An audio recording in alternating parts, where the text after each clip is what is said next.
some noise? No? All right. Let's do a show, people. Greetings and salutations, lords and ladies. Can you just settle down? Can we just get through the introduction? Absolutely. Okay. Absolutely. All right. Are we ready, Floyd? All right.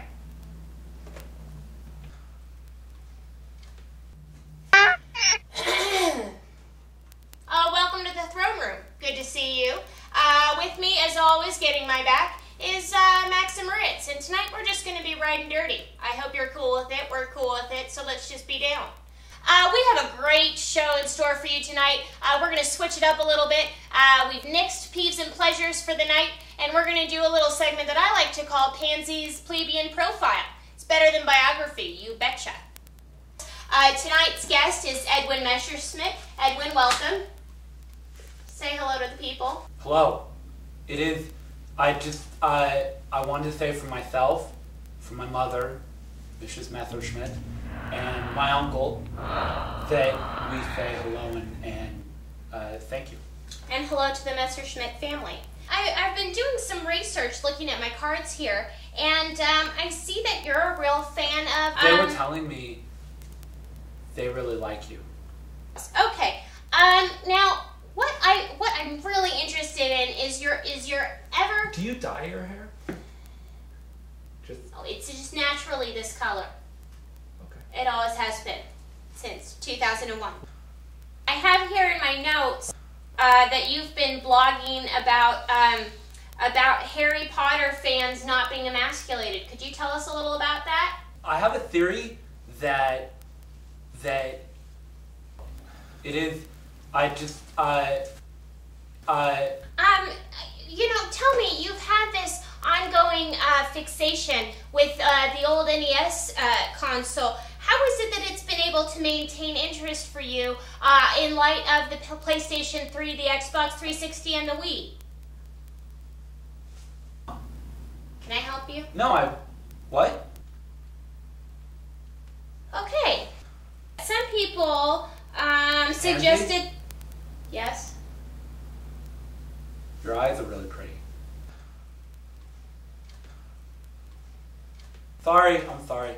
I'm sorry. I am so happy to be here. Okay, great. You know, a little smile and a little cheer.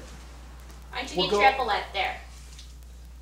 Try flexing. It might help keep it up. There you go. Look at this. This could be yours. I don't think so. This could be yours. Lords and ladies, Edwin Messerschmidt. Floyd, go ahead. Bye. Floyd, wake up! I had some catching up to do with the PlayStation 3. As many of you know, I'm an Xbox girl from way back, and can you hold on for a second? They are making so much noise up there. Shut up!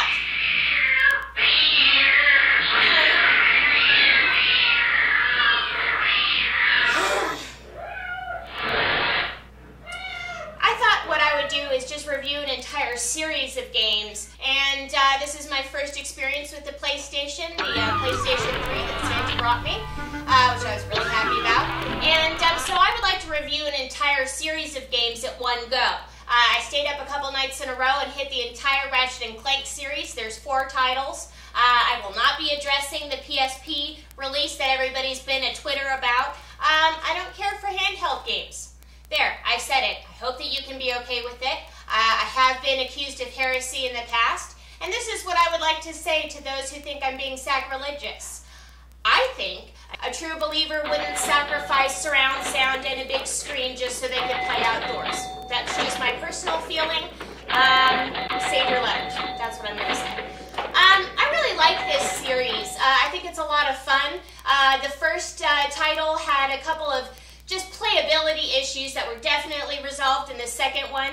The second and third titles, Going Commando and Up Your Arsenal, I thought were the best of this series. The fourth title, Deadlocked, I thought lost all of the creativity and imagination of the second and third. It's very repetitive, it's very challenge-oriented, all the planets kind of look the same, they've got this sort of smoggy, decrepit feel to it, and I don't know if that was to accommodate the multiplayer aspect of it, but I just felt like a lot of its luster was lost. On a personal note, I would just like to recount something that sort of disturbed me that happened lately. A friend of the princess came over to the castle for a little game exchange, and I was right in the middle of playing one of these titles, and he actually accused me of only liking cartoon games. Well, I just want to clear the air here, lords and ladies, and say that I like blood and gore as much as the next royal. And sometimes I just like to break it up with a little rated T action, and I don't think there's anything wrong with that. Let's move on. In the distance, I see my faithful falcon Serendipity with today's viewer mail. Let's make it happen. Serendipity. Guess not. It's not going to be today. Maybe another day. Maybe somebody's going to get their wings clipped. That's all I'm going to say. Today's missive comes from Fretters of Capistrano Beach, California. Dear Pansy, was your high school at odds with your warrior princess status? Yes, Fretters. Yes, it was. I was in my AP European History class. We were discussing the Vikings. I thought that I would focus our discussion by bringing my replica of a Viking battle axe. I thought it would, excite the discussion in the classroom. Well, apparently, this violated the school's zero tolerance policy on weapons on campus, and I was summarily expelled. And this was right before the golden time of senior year.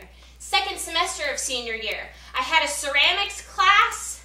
I had athletic walking, and it didn't start until 12:30. It was like 2 classes. This is after slaving AP classes since my sophomore year, and I get expelled. I miss senior prom. I miss walking, not to mention explaining to my mother that I was expelled for bringing a battle axe to school that wasn't even sharpened. It was ornamental. So I would just like to give a special shout out to Vice Principal Everett and say thanks a lot for stealing my thunder, and the GED prep classes I took were a really great consolation prize to go into senior prom. So thanks for that.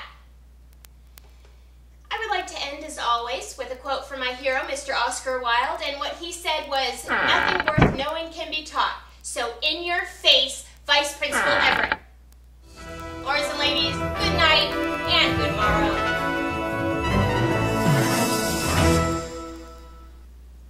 What, Floyd? Yeah, doing that little dance isn't going to make this any more fun for me, okay? I don't need to see your moves.